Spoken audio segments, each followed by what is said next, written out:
இப்போ நம்ம லேடி ஓக்டேங் வந்து அந்த இடத்துக்கு போவாங்க. அன்றைக்கி நைட்டு வந்து நம்ம ஓக்டேங்கோட ஹஸ்பண்டை பார்த்துருப்பாங்களே, ஒரு லேடீஸ்லாம் இருக்க இடத்துல அந்த இடத்துக்கு இவங்க போவாங்க. அப்போ வந்து அந்த ஆர்கனைசேஷன் அசிஸ்டண்ட்டாக ஒரு பொண்ணு இருக்குமே, அது வந்து கூப்பிட்டு போகும். இந்த மாதிரி வந்து நானே உங்களை கூப்பிட்டு போகணும்னு நினச்சேன். சரி என் ஹஸ்பண்ட் எங்கன்னு கேட்குறப்போ ஒரு ரூம்குள்ளே கூப்பிட்டு போவாங்க. அந்த ரூமில் வந்து ஒரு கபோர்டுக்கு பின்னாடி வந்து ஒரு ரகசியமாக ஒரு வழி இருக்கும். அந்த வழியாக கூப்பிட்டு போனால் ட்ரைனிங் நடந்துட்டுருக்கும்.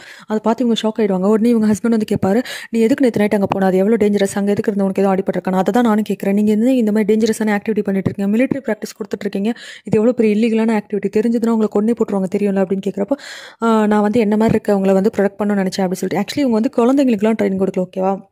இவர் வந்து ஒரு கே போல இருக்கு.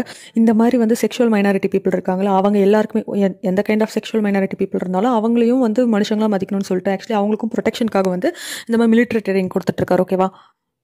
இப்போ இதெல்லாம் பார்த்துட்டு நம்ம ஓக்டேங்காலையும் எதுவும் சொல்ல முடியாது. அப்போ வந்து அவங்க ஹஸ்பண்ட் சொல்லுவாங்க, நீ சொன்னா இந்த விஷயத்தெல்லாம் நீ நிறுத்திடுறேன், நீ நிறுத்தணும்னு சொல்கிறேன்னு கேட்குறப்போ நம்ம ஓக்டேங்கும் சொல்கிறாங்க, நான் நிறுத்த சொல்ல மாட்டேன்னு உங்களுக்கு தெரியும், அதான் நீங்கள் இதை கேட்குறீங்க, ஆனால் எனக்கு கஷ்டமாக தான் இருக்குது அப்படின்னு சொல்லிட்டு அவங்களும் சொல்லுவாங்க. இப்போ என்ன ஆகுதுன்னா, இவங்க வந்து என்னென்னா இந்த ஆர்கனைசேஷனை வந்து இந்த உமன்ஸ்லாம் கிடைப்பாங்கல்ல, அந்த மாதிரி ஒரு இடத்துக்குள்ள தானே வச்சுருக்காங்க. இங்கே வந்து பார்ட்டி பண்ணுறதுக்காக வந்து இப்போ புதுசாக கல்யாணம் ஆக போகுதில்ல, 2 பேர் வந்து கல்யாண பேச்சு பேசியிருக்காங்களே, அவங்க வந்து ட்ரீட் கொடுத்துட்ருக்காங்க. அவங்க ஆர்கனைசேஷனில் அசிஸ்டண்ட்டாக இருக்காங்க. அவங்க வந்து ஒரு டிரான்ஸ் உமன் போல இருக்குது. அது அவங்க வந்து அந்த ட்ரிங்க் ஊற்றி கொடுக்குற வேலை தான் பார்த்துட்ருக்காங்க, ஓகேவா. அப்போது அவங்க வந்து ஒரு ஆள் பார்த்துட்டு இப்போ நான் வரேன்னு சொல்லிட்டு போகிறாரு. அங்கே போயிட்டு அவங்க முடிய பிடிச்சி இழுத்துட்டு வந்து கீழே தள்ளி போடுறாரு. அப்போ வந்து இந்த ட்ரீட் கொடுக்க வந்தாங்களா, அவங்களும் கேட்குறாங்க, எதுக்குடா இங்கே பிரச்சனை பண்ணிட்டு இருக்கேன்னு கேட்குறப்போ, அவர் வந்து இது பொண்ணே இல்லடா, இது ஒரு பையன்டா அப்படின்னு சொல்லிட்டு கத்துறாரு. அப்புறம் அவர் சொல்லுவார், நான் வந்து ஹக் பண்ண போனேன்டா, அப்போ தான் எனக்கு தெரிஞ்சு இது பொண்ணே இல்லை பையன்ட்டு அப்படின்னும் போது, இந்த பொண்ணு எவ்வளோ அழகாக இருக்குது, இது பார்க்க பையன் மாதிரியா இருக்குது, நீ தப்பாக ஏதோ புரிஞ்சுட்டு இருப்பேன்னு சொல்லும்போது, வேணா நம்மளே செக் பண்ணி பார்க்கலாம்னு அங்கே இருக்க மென்னெல்லாம் வந்து அவங்க ட்ரெஸ்ஸை ரிமூவ் பண்ண ட்ரை பண்ணுவாங்க. அப்போ அவங்க சேஃப்டிக்காக வச்சிருந்த கத்தி எடுத்து நீட்டுவாங்களா. இப்போ வந்து அவங்கள அந்த டிரான்ஸ்மன் வந்து கொன்னுடலான்னு சொல்லிட்டு பேசிகிட்டு இருப்பாங்க. அந்த இடத்துக்கு வந்து நம்ம லேடி ஓக்டேங் வந்து நீங்கள் பண்ணுறது க்ரைம், நான் வந்து ரிப்போர்ட் பண்ணுவேன்னு சொல்லும்போது, நீ ஏன் ரிப்போர்ட் பண்ணணும், இதுவே இவெல்லாம் உயிர் வாழவே தகுதி இல்லாதவ, இவளே ஒரு க்ரைம் தான், மெஜிஸ்ட்ரேட்டுக்கு தெரிஞ்சு அவரே கொள்ள தான் செய்வார் இருந்தோம். சரி ஓகே, இப்போ மெஜிஸ்ட்ரேட் பண்ணி எடுத்துக்கலாம், நான் வந்து கேஸ் போடுவேன், இந்த மாதிரி வந்து ஒரு இன்னசென்ட்டை வந்து நீ கொலை பண்ண போகிறேன்னு சொல்லிட்டு அப்படின்னும் போது, சரி ஓகே பேசாமல் மெஜிஸ்ட்ரேட் ஆஃபீஸ்லேயே கொண்டு போய் இதை பார்த்துக்கலாம்னு சொல்லிட்டு கூப்பிட்டு போகிறாங்க. இங்கே பார்த்தா நம்ம லேடி ஓக்டே அவங்களோட ஹஸ்பண்டும் வந்து நான் உண்மையை சொல்லிட்டு அவரை போய் காப்பாற்ற போகிறேன்னு சொல்லிட்டு போகிறாங்க. அப்போ இவங்க தடுக்கிறாங்க, போகாதன்னும் போது அவர் செமையாக கோவப்படுறாரு. ஏன் உன்னோட கன்சர்ன்லாம் வந்து இந்த மாதிரி ஸ்லேவுக்கு மட்டும் தான் இருக்குமா, ஏன்னா நீ ஒரு ஸ்லேவ்னு சொல்லிட்டு எங்களை மாதிரி ஆட்கள் மேலே நீ கன்சர்ன் பண்ண மாட்டேன், நீ ஒரு லீகல் அட்வொகேட் தானே, நீ வந்து அவனை எப்படி காப்பாற்றுறதுன்னு சொல்லிட்டு தான் ட்ரை பண்ணியிருக்கணும், அதை விட்டுட்டு என்ன தடுக்க ட்ரை பண்ணிட்டு இருக்க அப்படின்னு சொல்லும்போது அவங்களே ஷாக் ஆகிடுவாங்க, என்னடா இவன் இவ்வளோ ரூடாக பேசுகிறேன். அப்புறம் அவரே வந்து சாரி நான் முதல்ல காப்பாற்றின ஒருத்தன் வந்து அவன் தான், அவங்கள தான் அதுக்கப்புறமேட்டுக்கா அவங்கள நிம்மதியாக வாழ விட்டேன், ட்ரான்ஸ்ஃபார்ம் அதுக்கப்புறம் தான் அவங்க ட்ரான்ஸ்ஃபார்ம் ஆனாங்க அப்படின்ற மாதிரிலாம் இவர் டீட்டெயில்ஸ்லாம் சொல்லிட்டு இருப்பாரு. ஆக்சுவலாக அவங்கள வந்து அடிச்சு போட்டிருப்பாங்க, ஓகே. அப்போ வந்து நம்மளுடைய ஓக்டே அவங்களோட ஹஸ்பண்ட் தான் அவங்களுக்கு தண்ணிலாம் கொடுத்து உயிர் போகிற நேரத்தில் கஷ்டப்பட்டு காப்பாற்றி அப்புறம் அவங்களுக்கு பிடிச்ச மாதிரி ஒரு வாழ்க்கையை வாழ்கிறதுக்கு அலோ பண்ணுவாங்க. இப்போ லேடி ஓக்டே அவங்க வந்து அந்த டிரான்ஸ் உமன் இருக்காங்களா, அவங்கள வந்து ஜெயிலில் போய் பார்க்குறப்போ அவங்களும் அழுறாங்க, இந்த மாதிரி அவங்க தான் என்ன முதல்ல காப்பாற்றுறாங்க, நானும் ஒரு சாதாரண வாழ்க்கையை வாழ தான் ஆசைப்பட்டேன், ஏன் எனக்கு மட்டும் இப்படி நடக்குதுன்னு சொல்லிட்டு அழுறாங்க. இப்போ மேஜிஸ்ட்ரேட் அந்த கேஸ் வரும்போது அவரும் வந்து கோவப்படுறாரு. அப்போ அந்த மக்கள்லாம் சொல்கிறாங்க, இவன் ஏதோ கண்ட நோயெல்லாம் வந்து இங்கே இருக்க மென்னுக்கு இது பண்ணிட்டா என்ன ஆகுறது, அசிங்கமாக போச்சு நம்ம ஊருக்கே, இவனை கொன்றணும் அப்படி சொல்லி பேசுகிறாங்க. அப்போ மேஜிஸ்ட்ரேட்டும் இவன் ஒரு பையன் தான் பொண்ணாக மாதிரி இருக்கான், ஸோ அதனால் கொல்றது தான் சரியாக இருக்கும்ட்டு அவரும் வந்து முடிவெடுத்துறாரு. அவ்வளோதான், நம்ம ஓக்டே அவங்களோட ஹஸ்பண்ட் வந்து ரொம்ப டென்ஷன் ஆகி அவர் ஐடென்டிட்டியை ரிவீல் பண்ணுற அளவுக்கு ரெடி ஆகிட்டார். அந்த நேரம் பார்த்து நம்ம லேடி ஓக்டே அங்கே உள்ளே வராங்க. இவன் எதுக்கு இங்கே வந்தான்னு சொல்லிட்டு எல்லாரும் ஷாக்கிங்காக பார்க்குறாங்க, மேஜிஸ்ட்ரேட் கூட. அப்போ வந்து அவங்க சொல்கிறாங்க, நான் வந்து இவங்களுக்காக டிஃபெண்ட் பண்ணணும்னு சொல்கிறப்போ, நீ பைத்தியமாக பிடிச்சிருக்கு, இந்த ஊரோட ட்ரெடிஷனே கெடுத்துன்னு இருக்க, போய் இவனுக்காக வாதாடணும்னு சொல்கிறேன்னு அந்த ஊர் மக்கள்லாம் சொல்கிறாங்க. அப்புறம் மேஜிஸ்ட்ரேட்டும் இவங்க வந்து ஒரு பர்சனே கிடையாது, ஹியூமனே கிடையாது, வாழ தகுதி இல்லை, அவனை கொல்ல தான் செய்யணும்னு சொல்கிறப்போ இவங்க ரொம்ப டென்ஷன் ஆகிட்டு, இல்லை அவனும் ஒரு ஹியூமன் தான், அவனுக்கும் வாழ தகுதி இருக்குது அப்படி சொல்கிறப்போ, இல்லை லா படி இவங்களுக்குன்னு தனியாக எந்த ஒரு சட்டமும் இயக்கப்படலை அப்படின்னு சொல்லிட்டு நம்ம மேஜிஸ்ட்ரேட் சொல்கிறாரு. அதே தான் நானும் சொல்கிறேன், லா படி வந்து எந்த ஒரு சட்டமும் இல்லைனா, லா படி அவங்களுக்கு கொல்லணும்னு எந்த ஒரு சட்டமும் கிடையாது, அவங்களுக்கும் வாழ்கிறதுக்கு உரிமை இருக்குன்னு சொல்லிட்டு ஒரு ரூல் எடுத்துகிட்டு வந்து காட்டுறாங்க. ஆக்சுவலி இதுக்கு முன்னாடி இந்த மாதிரி ஒரு கேஸ் வந்திருக்குமா, அப்போ வந்து இந்த கிங் இருக்கார்ல, இவங்களாம் வந்து மேஜிஸ்ட்ரேட் தான், பட் இந்த ஒரு நாட்டோட கிங்கே வந்து என்ன ஆர்டர் போட்டிருக்காருன்னா, இந்த மாதிரி மனுஷங்களை வந்து கொல்லலாம் வேணாம், அவங்களை ஃப்ரீயாக ஊரை விட்டு வெளியே எங்கேயாவது வாழ விட்டுறலாம் அப்படி சொல்லிட்டு போட்டிருக்கு. அப்போ வந்து இவரை நீங்கள் கொல்லக்கூடாது அப்படி சொல்லிட்டு நம்ம லேடி ஓக்டே அங்கே வந்து வாதாடுறாங்க. அப்புறம் மேஜிஸ்ட்ரேட்டும் சரி ஓகே எனக்கு கொஞ்சம் டைம் வேணும்னு கேட்குறாரு. இன்னும் வந்து மேஜிஸ்ட்ரேட் முடிவு எடுக்கல, ஓகே. இதை பற்றி ராயல் கோர்ட்டில் வந்து இன்ஃபார்ம் பண்ணியிருக்காங்க, அங்கே என்ன முடிவு சொல்கிறாங்களோ அதான் எடுக்கணும்னு சொல்லிட்டு இருக்காங்க. அப்போ வந்து நம்ம லேடி ஓக்டே அங்கே வந்து அவங்க ஹஸ்பண்டுக்கு மருந்து போட்டு விட்டுருக்காங்க, கையில் அடிபட்டுச்சுல. அப்போ அவரும் வந்து சொல்லிட்டு இருக்காரு, ரொம்ப தேங்க்ஸ் லேடி எனக்கு அவனுக்காக போராடினதுக்கு அப்படி சொல்லிட்டு. அவங்க வந்து நீங்கள் தானே சொன்னீங்க நான் ஸ்லீவ்காக மட்டும் தான் வாதாடுவேன், அதை எப்படி என்னால் போகிறதுக்க முடியும் போது அவர் கேட்பார், நீ இந்தளவு கிரட்ஜை சோல்வ் பண்ணுவேன்னு எனக்கு இப்போ தான் தெரியும்னு சொல்லுவார்.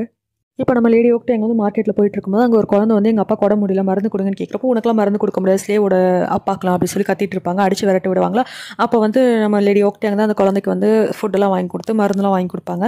அப்போ பேசிகிட்டு இருக்கும்போது அந்த குழந்தை சாப்பிட்டு இருக்கும்போது சொல்லுது, எனக்கு வந்து இதெல்லாம் சாப்பிடும்போது அந்த பையன் ஞாபகம் தான் வருது அப்படின்னும்போது எந்த பையன் ஞாபகம்னு கேட்குறப்போ இவங்களாம் அடைச்சி வச்சிருந்தாங்களா அந்த குழந்தைங்க பாதி குழந்தைங்க தப்பிச்சிட்டாங்க பாதி குழந்தைங்களை வந்து கூட்டு போயிட்டாங்களா அந்த குழந்தைங்கள ஒரு பொண்ணு தான் இந்த பொண்ணு அவன் ஞாபகம் தான் வருது அப்படின்னும்போது சரி விட ஃபீல் பண்ணாத அவன் எங்கே இருப்பான்னு வேறு தெரியல இல்லை நாங்களும் காப்பாற்றிருப்போம்னு சொல்லும்போது அவன் எங்கே இருப்பான்னு எனக்கு தெரியுமே போது அப்போ நீ முதல்ல சொல்லணும்னு இல்லை அவங்க என்ன பேசிக்கிட்டாங்க நான் ஒட்டு கேட்டேன்னு சொல்லிட்டு சொல்லுது அந்த அவங்க என்ன சொன்னாங்கன்னா மவுண்டெயினில் தான் வேலை நடக்க போகுதுன்னு சொன்னாங்கன்னு சொல்கிறப்போ இவங்களுக்கு ஷாக் ஆகிடுது இங்கே மவுண்டெயின்லையும் பேசிக்கிறாங்க ஐயோ மெஜஸ்ட்ரேட்க்கு தெரிஞ்சிருச்சு நாளையிலேருந்து மவுண்டெயின் செக் பண்ண போகிறாங்கன்னு சொல்லிட்டு இந்த கெட்டவங்க எல்லாம் ஒன்றா சேர்த்து பேசிக்கிறாங்க ஓகேவா அப்போ அந்த மவுண்டெயினில் வேலை பார்க்குற ஒரு குட்டி பையன் இருக்கான்ல அந்த பையன் வந்து புலம்புறான் பேச அவன் கூடயாவது போயிருக்கலாம் எந்த பையனை வந்து அந்த குட்டி பையன் சொல்கிறான்னா ஒருத்தனை வந்து நம்ம ஓக்டேங்கோட ஹஸ்பண்ட் கூட்டு போனார் அவன் கூட போயிருந்தாலும் எனக்கு ஃபுட்டு ஒரு நல்ல இடமாவது கிடச்சிருக்கும் மிலிட்ரி ட்ரைனிங் வேறு கொடுத்துருப்பாங்க இந்த இடத்துல இருந்து இப்படி கஷ்டப்படுறேன்னு புலம்பிட்டு இருப்பாங்க இதை கேட்டுட்டு இவனுங்களாம் பயங்கர ஷாக்காக இருங்க மிலிட்ரி ட்ரைனிங்காக இந்த மாதிரி ஒரு சூழ்நிலையில் மிலிட்ரி ட்ரைனிங் நடந்ததுன்னா மெஜிஸ்ட்ரேட் அதில் தான் ஃபோக்கஸ் பண்ணுவாங்க அது ரொம்ப தப்பு போல் இருக்குது அந்த காலத்தில் ஓகே இப்போ கிங்குக்கு எதிராக மிலிட்ரி ட்ரைனிங் கொடுத்து இந்த மாதிரி பிளான் பண்ணுறாங்க அந்த மாதிரி தான் வந்து ப்ராஜெக்ட் ஆகும் போல் ஸோ அதனால் ஓகே இதுக்கு இந்த மாதிரி திசை திருப்பி விட்டுட்டா மெஜிஸ்ட்ரேட் பிஸியாக இருப்பார் நாளைக்கு செக்கிங் நடத்த மாட்டார் சொல்லிட்டு இவங்களாம் ஒரு பிளான் போடுறாங்க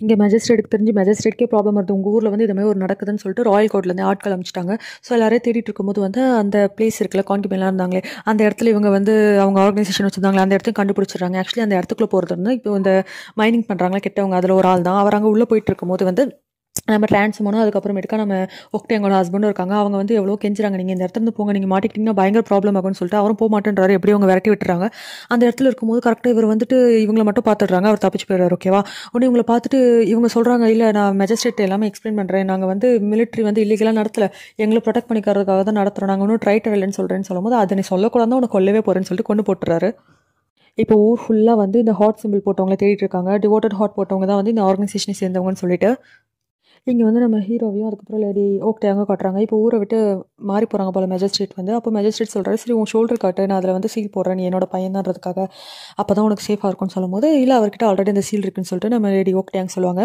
சரி அப்போ ஓகே நானும் ஊரை விட்டு கிளம்ப போகிறேன்ல வேலையா அதனால் நீங்கள் பார்த்துருந்துக்கோங்கன்னு சொல்கிறப்போ வந்து இவர் வந்து முன்னாடி வந்து சொல்கிறாரு ஹேகாங் வந்து ட்ரைட்டர் இல்லை அவன் வந்து மிலிட்ரி ட்ரைனிங் வந்து அவனோட சேஃப்டிக்கு தான் எடுத்துக்கிறான்னு சொல்கிறாங்க ஹேகாங் வந்து ட்ரான்ஸ்ஃபார்ம் வந்தால் ஓகேவா ஒன்று இவர் வந்து அதெல்லாம் கிடையாது மிலிட்ரி ட்ரைனிங் எடுத்தாலே பனிஷ்மெண்ட் ஒன்று உனக்கு தெரியும்ல அதோட வந்து அவன் வந்து கண்டிப்பாக ஒரு ட்ரைட்டர் தான் உனக்கு எப்படி தெரியும் ட்ரைட்டர் இல்லைன்னு சொல்லும்போது இல்லை அந்த அகாடமியில் வந்து இந்த மாதிரி மைனாரிட்டி பீப்புளுக்கு தான் ட்ரைனிங் கொடுத்துட்ருக்காங்க நீங்கள் ஏதோ தப்பாக புரிஞ்சுட்டு இருக்கீங்கன்னு சொல்கிறப்போ இவர் ஷாக் ஆகிடுறாரு சரி அதெல்லாம் ஓகே உனக்கு எப்படி தெரியும்னு சொல்கிறப்போ இவர் வந்து ஷர்ட் ரிமூவ் பண்ணி அவர் ஷோல்டரில் இருக்க சிம்பிள் காட்ட வருவாரா நம்ம லேடி ஓக்டாங்க எவ்வளோ ட்ரை பண்ணுவாங்க வேணாம் காட்டாதீங்க அப்படி சொல்லிட்டு ஆனால் அவர் உடனே அவங்க அப்பாவும் முதுகு பிடிச்சி பார்க்குறப்போ அந்த சிம்பிள் இருக்கும் இவருக்கு ரொம்ப டென்ஷன் வரும் இந்த சிம்பிள் நீ முதுகில் போட்டோம்னா அதுக்கு என்ன அர்த்தம்னு சொல்லிட்டு அவர் கேட்குறப்போ ஏன்னா நானும் அந்த குழந்தைங்கள மாதிரி தான் நானும் வந்து ஒரு மைனாரிட்டி தான் செக்ஷுவலாக அப்படி சொல்கிறப்போ இவர் ரொம்ப ஷாக் ஆயிடுவார் நான் இன்றைக்கி தான் ரொம்ப சந்தோஷப்படுறேன் அவங்க அம்மா செத்துது நினச்சி இதெல்லாம் கேட்கணும்னு அவளுக்கு அவசியம் எல்லாம் போயிடுச்சு பற்றியா அப்படி சொல்லிட்டு அவங்க அப்பா சொல்கிறாரு அப்போ இவர் ரொம்ப டென்ஷன் ஆகிட்டு இருக்கும்போது லேடி ஓக்டேங் அமைதியாக இருக்கிறத பார்த்துட்டு அப்போ இது உனக்கு முன்னாடியே தெரியுமா அப்படின்னும் போது ஆமாம் எனக்கு முன்னாடியே தெரிஞ்சு நான் விருப்பத்தோட தான் அவர் கேட்டுக்கிட்டேன்னு சொல்லிட்டு நம்ம லேடி ஓக்டேங் சொல்கிறாங்க அப்போ வந்து மெஜிஸ்ட்ரேட் ரொம்ப டென்ஷன் ஆகிட்டு இதுக்கப்புறத்துலேருந்து வந்து நீ வந்து என்னோட பையனாகவும் இவளோட ஹஸ்பண்டாக மட்டும் வாழு அந்த கையை வெட்டிட்டு வாழ்றது கூட எனக்கு பிரச்சனை இல்லை நீ அப்படி வாழ்றதுனா வாழ இல்லைனா போயிடும் அப்படின்னு சொல்கிறப்போ உடனே நம்மளுடைய எங்களோட ஹஸ்பண்டும் என்னால் அப்படிலாம் வாழ முடியாது உங்கள் பையனுக்கும் முன்னாடி இவளுக்கு ஹஸ்பண்டுக்கும் முன்னாடி நான் வந்து ஒரு லீடர் நான் அந்த மாதிரி தான் இருப்பேன் அப்படின்னு சொல்கிறாரு அப்போ ஓகேன்னு சொல்லிட்டு இவரும் ரொம்ப அப்செட் ஆகிடுறாரு இங்கே ஊருக்குள்ளே வந்து எல்லாரோட முதுகுலையும் அந்த சிம்பிள் இருக்கான்னு சொல்லிட்டு கவர்மெண்ட் அஃபிஷியல் செக் பண்ணிட்டு இருக்காங்க அப்போ வந்து நம்மளுடைய ஸ்டோரி டெல்லர் இருக்கார்ல அவரும் ஊரை விட்டு கிளம்பலான்னு இருக்காரு அந்த இடத்துக்கு வந்து செக் பண்ணுவாங்க அவர் முதுகில் அது சிம்பிள் இருக்காரு இந்த பக்கம் பார்த்தா நம்மளுடைய லேடி ஓக்டேங்கோட ஹஸ்பண்டை வந்து அவங்க அப்பா சொல்லியிருப்பாங்க இதுக்கப்புறமேட்டுக்கு நீ என் பையன் இல்லை இதுக்கப்புறம் என் கண்ணில் பட்டினா கண்டிப்பாக நீ ஒரு ட்ரைட்டராக தான் சாவேன் அவனை கொன்றுவேன் தயவு பண்ணி எங்கேயாவது போயிடு இதுக்கப்புறம் இந்த பக்கம் திரும்பி வந்துடான்னு சொல்லிட்டு அவர் அமைச்சிருவாரு இவர் எல்லாத்தையும் பேக் பண்ணிட்டு தப்பிச்சு போயிட்டு இருப்பாரா அப்போ வந்து ஊர் ஃபுல்லாக வந்து ஆக்சுவலி தேடிட்டு இருக்காங்களா அதனால் அவங்க கண்ணில் படாமல் தான் தப்பிச்சு போயிட்டு இருக்கணும் அவங்க பார்த்துட்டு வாங்க துரத்திட்டு வருவாங்க நம்ம லேடி ஓக்டே அவங்க அதுக்கப்புறம் அவங்க ஹஸ்பண்டும் வேக வேகமாக ஓடிட்டு இருப்பாங்க இப்போ நம்ம லேடி ஓக்டேங்க அவங்க ஹஸ்பண்டை வந்து ஒரு வீட்டுக்குள்ள போய் ஒளிஞ்சிப்பாங்க அந்த இடத்துக்கு வந்து அந்த ஆஃபீஸர்ஸ்லாம் வந்துருவாங்க இவங்க வந்து அவங்க ஹஸ்பண்டை உள்ளே அனுப்பிச்சிட்டு வெளியே நின்றுட்டு இருப்பாங்க வாசல்கிட்டயே உள்ளே போய் செக் பண்ணுங்க அனுப்பிச்சு விடுறப்போ அவர் உள்ளேருந்து வெளியே வருவார் முதுகில் பார்த்தா அந்த சிம்பிள் இருக்காது இவங்களே ஷாக் ஆயிடுவாங்க என்னடான்னு பார்க்குறப்போ உடனே நீங்கள் எதுக்கு ஓடுங்கன்னு சொல்லிட்டு மிரட்டும் போது லேடி ஓக்டேங்க சொல்கிறாங்க ஒரு இன்னசென்ட் அவர்கிட்ட என் கத்தி வச்சு மிரட்டுறீங்கன்னு கத்துறப்போ அதோட நான் வந்து ஒரு மெஜிஸ்ட்ரேட்டோட பையன் அப்படின்னு சொல்லிட்டு அவர் சொல்லுவார்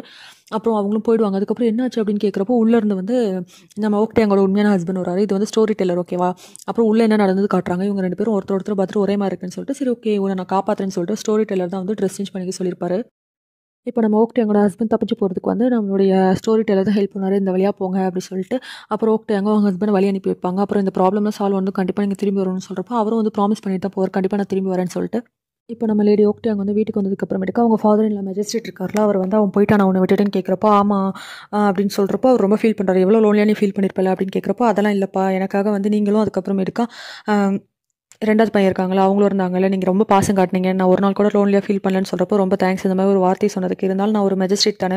நான் வந்து உனக்கு டிவோர்ஸ் குடுக்கறதுக்கு ரெடி பண்றேன். நீ வந்து உன்னோட ஃபேமிலிக்கிட்டயே போயிடு. ஒரு நல்ல வாழ்க்கைய வாழு" அப்படி சொல்லும்போது, "இல்ல நான் தான் இந்த ஃபேமிலியோட எல்டஸ்ட் டாட்டர் இன் லா. நான் கண்டிப்பா இந்த வீட்ட விட்டு போமாட்டேன்னு" சொல்லும்போது, "இல்ல இந்த ஃபேமிலியே குழஞ்சு போச்சு.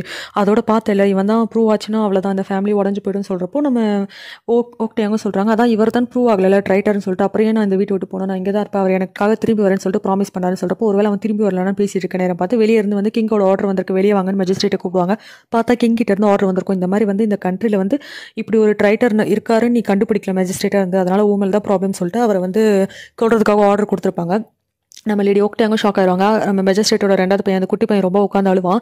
அதுக்கப்புறம் இவரும் வந்து அந்த ஆர்டர் அக்செப்ட் பண்ணிட்டு, அவரோட கேப் இருக்குல்ல மேஜிஸ்ட்ரேட் கேப்ப கழட்டி வச்சுட்டு கீழ உட்காருவாரு. அப்படியே இறந்து போயிடுவாரு. ஓகேவா?